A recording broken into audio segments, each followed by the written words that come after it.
नमस्कार, मी सूर्यकांत विठ्ठलराव मंकावार, भारतीय वनसेवेचा अधिकारी असून उपवनसंरक्षक छत्रपती संभाजीनगर वन विभाग प्रादेशिक येथे 4 वर्षापासून कार्यरत आहे। आपल्या सगळ्यांना माहीतच असेल की आपल्या शहरात बिबट्या आढळून आल्याने साहजिकपणे नागरिकांमध्ये भीतीचे वातावरण आहे। या संदर्भात आपल्याला थोडी माहिती देणे गरजेचे आहे। शेवटच्या बिबट्याची नोंद 17 जुलैला प्रोझोन मॉल N1 सिडको जवळ सीसीटीव्ही फुटेजमध्ये झालेली आहे।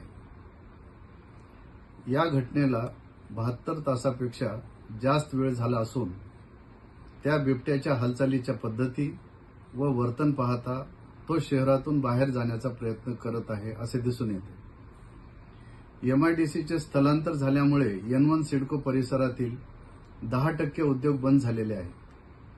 त्यामुळे या भागात वर्दळ कमी आहे, ज्यामुळे बिबट्याला लपायला व मार्ग काढणे सोपे झाले आहे। हा बिबट्या पळशी व सारोळा या वनक्षेत्राकडे जाताना दिसत आहे।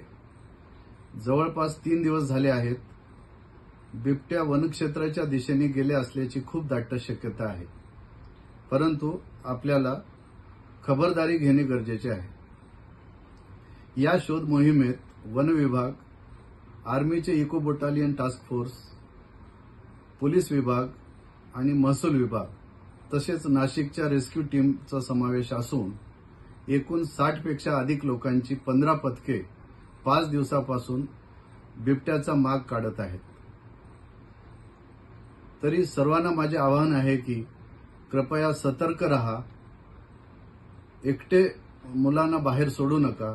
सकाळी संध्याकाळी अंधार झाल्यानंतर लहान मुलांना बाहेर जाण्यासाठी मज्जाव करा। आपल्याला बिबट्याबद्दल माहिती मिळाल्यास, बिबट्या दिसल्यास त्याला त्रास देऊ नका। त्वरित वन विभाग, स्थानिक पोलिसांना कळवा। अफवा, अप्रमाणित माहिती फॉरवर्ड करू नका, यामुळे गोंधळ होऊ शकतो। सोशल मीडियावर खोटी माहिती पसरवल्यास IPC अंतर्गत कायदेशीर कारवाई होऊ शकते। आपल्या सहकार्याबद्दल धन्यवाद। आपल्या व बिबट्याची सुरक्षेची जबाबदारी आपली सर्वांची आहे।